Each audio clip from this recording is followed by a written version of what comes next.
সুদ সংক্রান্ত যত জাবেদা আছে সকল জাবেদা আমরা একটি মাত্র টেকনিকের মধ্যে দিয়ে শিখব।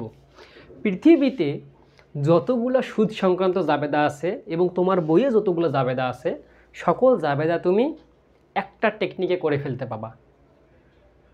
প্রিয় শিক্ষার্থীরা, পুরো ক্লাস জুড়ে আমি তোমাদের সঙ্গে আছি, Mohammad Abu Taleb, CEO and founder Accounting Easy. So আমরা ক্লাসটি শুরু করে দেই। আমি বলেছি যত প্রকার সুদ সংক্রান্ত জাবেদা আছে আমি এখানে যতগুলো আছে প্রত্যেকটারই এক একটা করে আইটেম লেখার চেষ্টা করেছি। তোমাদের বইয়ে এরকম যতগুলো আছে সবগুলোই পাবা, যদিও বা এর বাহিরে আর নাই।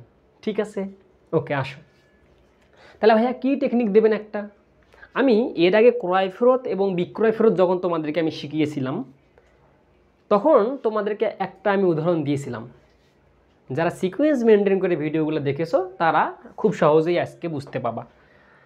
দেখো, যারা দেখো নাই তারাও বুঝতে পাবা ইনশাআল্লাহ। মনোযোগ দাও।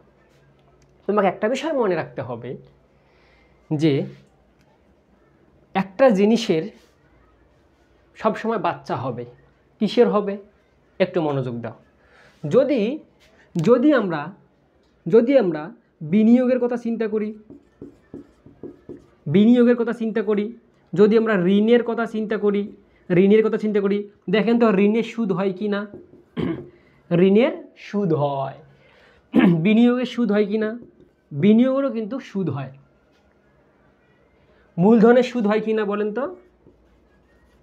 এই মূলধন, এই মূলধনের সুদ হয় কি না? অবশ্যই মূলধনেরও সুদ হয়। তার মানে এরকম যতগুলো সুদ বাইর হবে প্রত্যেকটাই তার অপোজিট পাশে যাবে। কি বললেন ভাইয়া? কিছুই বুঝিনি। এটা তো সবাই শিখে, আপনি কি শিখাইলেন? আমি কিছু শিখাচ্ছি, একটু দেখো। এতটুকু মাথায় রাখো, একটা জিনিসের বাচ্চা কাচ্চা বাহির হলে সেই বাচ্চা কাচ্চাটা তার অপোজিট পাশে যায়। কি যায়? অপোজিট পাশে যায়। তার মানে মূলধন এর বাচ্চা বাহির হলে মূলধনের অপোজিট পাশে যাবে।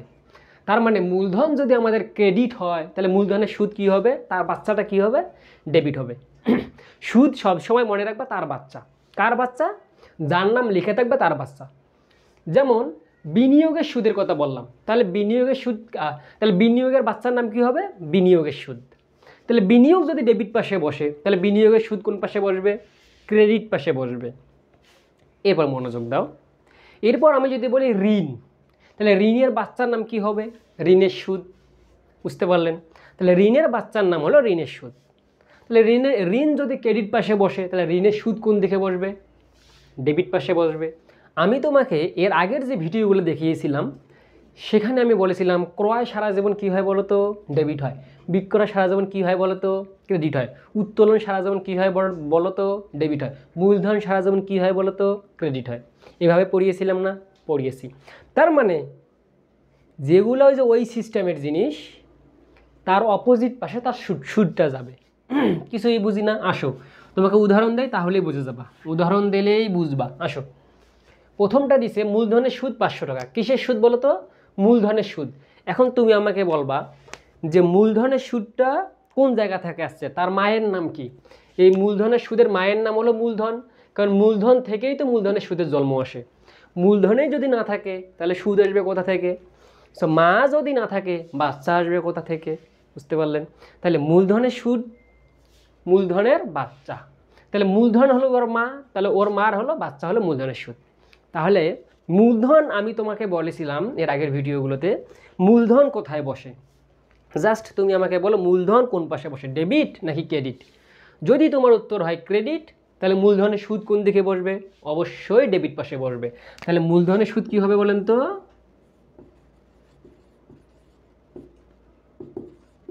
মূলধনের সুদ কী হবে বলেন তো? ডেবিট হবে। কেন ডেবিট হলো? ভাই মূলধন আমরা জানি সারা জীবনের জন্য ক্রেডিট, আমি আপনাকে পড়িয়েছিলাম।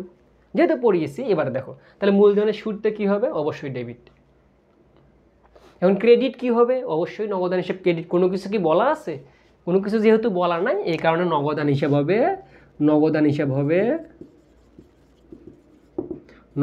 হবে ক্রেডিট। ঠিক আছে, ওকে, নগদান হিসাব হবে ক্রেডিট। এবার পরেরটা দেখো, উত্তোলনের সুদ 500 টাকা। বলেন তো এটা কার বাচ্চা? উত্তোলনের সুদটা কার বাচ্চা? এর মায়ের নাম কি বলেন?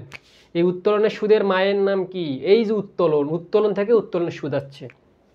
তাহলে উত্তোলনের সুদ থেকে যদি উত্তোলনের সুদ আসে, আমি তোমাকে বলেছিলাম উত্তোলন কোন দিকে বসে?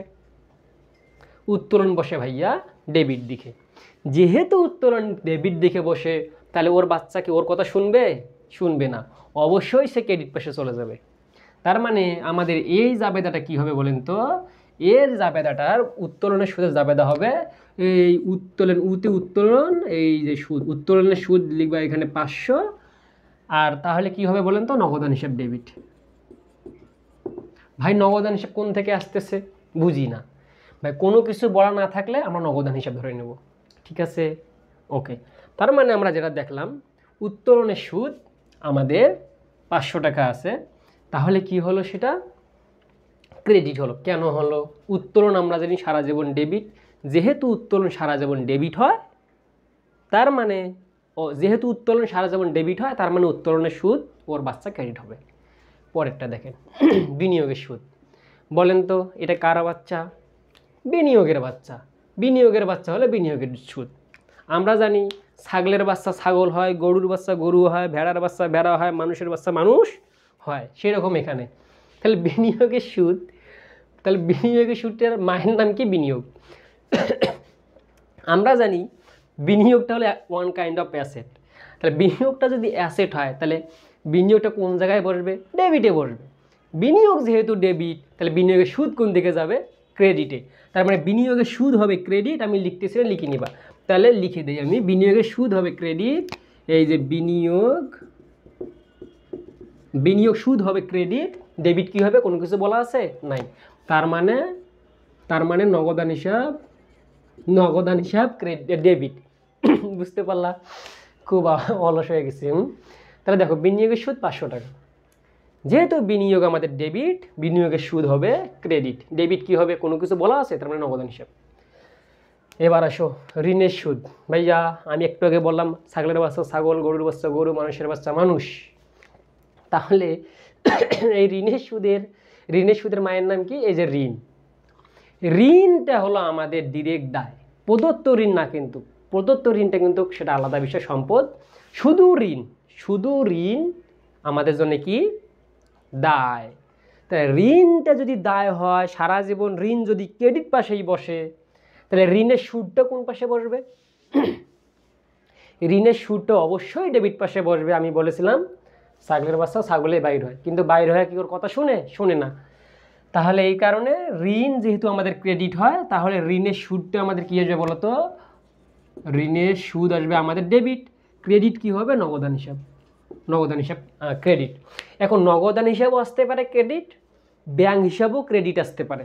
সেটা এটা আমাদের আলোচনা হবে ব্যাংক সমন্বয় বিবরণী আমাদের আছে না, ওখানে গিয়ে আলোচনা হবে। কারণ ওখানে এই জাবেদাগুলো আবার আছে। অনেকেই বলবে যে নগদান হিসাব দাও, অনেকে বলবে ব্যাংক হিসাব দাও। সো আমরা এই সমস্যাটা ওই জায়গাটা সমাধান করব। সো তুমি আপাতত যেহেতু কোনো কিছু বলা নাই, তুমি নগদান হিসাবে শিখো। ঠিক আছে? যদিও বা ব্যাংক হিসাবেও অনেক সময় বসে। তারপর দেখো এই বিক্রয় ফেরত, ক্রয় ফেরত, এগুলো আমি পড়াইছি। আমি তোমাকে যদি বলি যে এই বিক্রয়টা কোন দিকে বসে সারা জীবন? ক্রেডিট পাশে। তাহলে বিক্রয় ফেরতটা কোন দিকে বসবে? অবশ্যই ডেবিট পাশে। তাহলে বিক্রয় ফেরত তাহলে কোন দিকে বসবে বলো তো? বিক্রয় জানি আমরা সবসময় ক্রেডিট পাশে বসে, তাহলে বিক্রয় ফেরত কোন দিকে বসবে? ডেবিট পাশে। বিক্রয় ফেরত হিসেবে আসবে ডেবিট। ঠিক আছে, 500। এখন ক্রেডিট কি হবে? আমরা জানি শুধু ক্রয় ফেরত এবং বিক্রয় ফেরত ব্যতীত বাকি সবগুলা কোনো কিছু লেখা না থাকলে নগদান হিসাব আসে। কিন্তু একমাত্র এক্সেপশন হলো এই দুইটা, বিক্রয় ফেরত এবং ক্রয় ফেরত। যদি কোনো কিছু বলা না থাকে, তখন আমরা ওই দেনাদার এবং পাওনাদারকে নেব। তাহলে বিক্রয়ের সাথে আমাদের কার সম্পর্ক? দেনাদারের। যারা জানো না দেখে নাও, ওই যে কৃহি পা বিদে, ওই যে কয় ডিকেতে হলো ক্রয়, কয় একাতে পাওনাদার, বহিষ্কারে বিক্রয়, দয়িকারে দেনাদার। তার মানে এই দুইটা হলে একসঙ্গে জোড়া লাগবে, এই দুইটা একসঙ্গে জোড়া লাগবে। হ্যাঁ, এই যে কৃপা বিদে, ক্রয়ের সাথে পাওনাদারের সম্পর্ক, বিক্রয়ের সাথে দেনাদারের সম্পর্ক। তাহলে কি হচ্ছে? তাহলে বিক্রয় ফেরত আমাদের যেহেতু ডেবিট, তাহলে ক্রেডিট কি হবে বলো তো? এই যে দেনাদারটা আসবে। ঠিক আছে, দেনাদার ক্রেডিট করে দেব। তাহলে এই যে ক্রয় ফেরতের যাবে দেখি, আমরা জানি ক্রয় সারা জীবন কি হয়? ডেবিট হয়। তাহলে ভাই যা ক্রয় ফেরত কি, অবশ্যই ক্রয় ফেরত আসবে ক্রেডিট। ক্রয় ফেরত কী হবে বলো তো, ক্রয় ফেরত অবশ্যই আসবে ক্রেডিট। ভাইয়া ডেবিট কি হবে, নগদান আসবে না? একটু আগেই তো বললাম ক্রয় ফেরত এবং বিক্রয় ফেরতেই মাত্র এক্সেপশন, যদি না নগদের কথা বলে তাহলে সেটা বাকিতে হয়েছে বলে আমরা ধরে নেব। তাহলে এখানে কি আসবে, দেনাদার। আর কেন দেনাদার আসবে, বললাম না এই দুটো হলো কাপল, এই দুটা কাপল। তাহলে কৃপা, এই যে পাওনাদার এখানে আসবে, পাওনাদার বা প্রদায় হিসাব। ঠিক আছে, পাওনাদার বা প্রদায় হিসাব, তার মানে জাবেদাকে পাওনাদার হিসাব ডেবিট, ক্রয় ফেরত হিসাব ক্রেডিট। এখন ঝামেলাটা তোমার কোন জায়গায় লাগতেছে, যে কখনো এটা আগে লিখতেছি, কখনো এটা আগে লিখতেছি। আমি যেভাবে শিখাইছি এর বাইরে যে যদি তুমি কল্পনা করো, চিন্তা করো, তাহলে ঘুরি ফিরে তোমাকে মুখস্থ করাই লাগবে, তোমাকে মুখস্থ করাই লাগবে। বুঝতে পারলা? কারণ জাবেদা এমন একটা জিনিস, জাবেদা এমন একটা জিনিস যেখানে সিকোয়েন্স মেনটেন করে যদি তুমি না পড়ো, জীবনেও পাওয়া না পড়তে। কারণ এত হাজার হাজার লক্ষ লক্ষ কোটি কোটি জাবেদা তোমাকে যদি আমি পড়াইতে যাই, তোমাকে যদি আমি রুলস দিতে যাই, তাহলে কিন্তু পাবা না ভাই।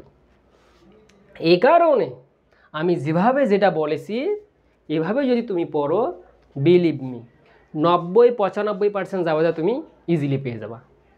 ঠিক আছে, তাহলে এবার আসো, আমার কথা শুনতে হবে, তা না হলে পাবা না। সহজ কথা, ব্যাংক জমার সুদ বলো তো, এর মায়ের নাম কি? ব্যাংক জমা। আমরা জানি ব্যাংক জমা মানে কি, ব্যাংকে জমা দিলে হয় সেটা ব্যাংক জমা। আর ব্যাংক জমাটা হলো সম্পদ। ব্যাংক জমাটা কি? সম্পদ। যারা জানো না জেনে নাও, ব্যাংক জমাটা কি? সম্পদ। যেহেতু ব্যাংক জমা সম্পদ, তাহলে ব্যাংক জমা যদি সম্পদ হয়, তাহলে ব্যাংক জমা সুদ কি হবে? হ্যাঁ, ব্যাংক জমা সুদ হবে তাহলে ক্রেডিট। কেন বলো তো? ব্যাংক জমা যদি সম্পদ হয়, এই সম্পদটা আমাদের ডেবিট দিকে বসে। ব্যাংক জমা যদি সম্পদ হয়, ব্যাংক জমাটা আমাদের ডেবিট দিকে বসে। যেহেতু ব্যাংক জমা আমাদের হয় ডেবিট, তাহলে ব্যাংক জমা সুদ আমাদের কোন দিকে বসবে? ক্রেডিট পাশে বসবে। তাহলে ব্যাংক জমা সুদ হবে ক্রেডিট, ডেবিট কি হবে বলো তো? কোনো কিছু বলা আছে নাই, তার মানে আমরা নগদান হিসেব ধরতে পারি। কিন্তু ওই যে ঝামেলা, এটা আমি গিয়ে তোমাদেরকে দেখাবো ব্যাংক সমন্বয় বিবরণীতে। সো অনেক জায়গায় দেখবা এখানে ব্যাংক হিসাব আছে। এখন এই যে ঝামেলায় পড়লা, আমি একটু আগে বললাম নগদ, এখন আবার বলতেছি ব্যাংক। খুব ঝামেলা না? ঝামেলা। এখন তুমি যেটা ইচ্ছা দাও, তুমি এখানে কিন্তু ব্যাংক দিতে হবে। কেন দিতে হবে এটা এখানে বলা যাবে না, তাহলে ঝামেলায় পড়বা। এখানে হয় নগদ দিব অথবা ব্যাংক দিবা, তবে ব্যাংকের কথা থাকলে ব্যাংক দেওয়াটা অধিক কি যুক্তিযুক্ত। এবার আসো, তার মানে এটা বুঝে গেল ব্যাংক জমা সুদ মানে কি। আমরা জানি ব্যাংক জমাটা হলো একটা সম্পদ, সম্পদটা আমাদের ডেবিট হয়, তাহলে ওর বাচ্চা কাছে, বুঝতে পারলা, ক্রেডিটে যাবে। তার মানে ব্যাংক জমা সুদ ক্রেডিট, ব্যাংক জমা ডেবিট। কেন ব্যাংক জমা ডেবিট? না জানলে নগদান হিসেব দিবা, কাহিনী শেষ। ব্যাংক ঋণের সুদ, ব্যাংক ঋণের সুদ বলো তো এর মায়ের নাম কি? ব্যাংক ঋণ। ব্যাংক ঋণটা হলো এর আম্মা। তাহলে ব্যাংক ঋণ জানি আমরা কোন দিকে বসে? ক্রেডিট পাশে বসে। ঋণ যেহেতু ভাই ক্রেডিট পাশে বসে, তাহলে ঋণের সুদ কোন দিকে বসবে? অবশ্যই ঋণের সুদ ডেবিট পাশে বসবে। তার মানে এই যে ঋণের সুদ ডেবিট পাশে বসবে 500 টাকা, তাহলে এখানে কি কোনো কিছু বলা আছে? নগদে বাকিতে নাই, তার মানে আমরা নগদে ধরে নিব। কিন্তু এখন তো ওই যে আবার ওই ঝামেলায় পড়ে গেলাম, হয় নগদান হিসাব লিখবা অথবা ব্যাংক হিসাব লিখবা। ঠিক আছে, দুইটাই গ্রহণযোগ্য আপাতত। ঠিক আছে, কারণ এই বিষয়ে আমরা কথা বলবো ব্যাংক সমন্বয় বিবরণীতে। সো আশা রাখতেছি তোমরা এগুলো বুঝতে পেরেছো। এতক্ষণ থেকে এতটুকু বোঝানোর আমি তোমাকে চেষ্টা করলাম, একটা জিনিস ওর মূল জিনিসটা যদি ডেবিটে বসে, ওর যদি সুদ বাহির হয় বা সুদ আসে, তাহলে সেটা ক্রেডিট পাশে যাবে। আবার একটা জিনিস যদি ক্রেডিট পাশে বসে, ওর যদি সুদ টুদ বাহির হয়, সেটা অবশ্যই ডেবিট পাশে বসবে। চোখ বন্ধ করেই বসবে, কোনো প্রকার কনফিউশন ছাড়াই বসবে। এখানে কোনো কনফিউশন রাখাই যাবে না। যদি তোমার মনে হয় ভাইয়া আপনি একটা টেকনিক শিখাই দিলেন, এটাকে সব জায়গায় কাজে দেবে, আমি যতগুলো আজ পর্যন্ত তোমাকে টেকনিক শিখাইছি, যতগুলো আমি আজ পর্যন্ত তোমাকে কথা বলছি, প্রত্যেকটা কথাই প্রত্যেকটা জায়গায় কাজে দেবে। এমনটা না যে ওইটা ওই জায়গার জন্য গ্রহণযোগ্য। ওই রিলেটেড যতগুলো আছে তুমি ফালাই দিবা, কাহিনী শেষ। আশা রাখছি তুমি আজকের ক্লাসটি বুঝতে পেরেছো। তাহলে আজকের ক্লাসটি এই পর্যন্তই।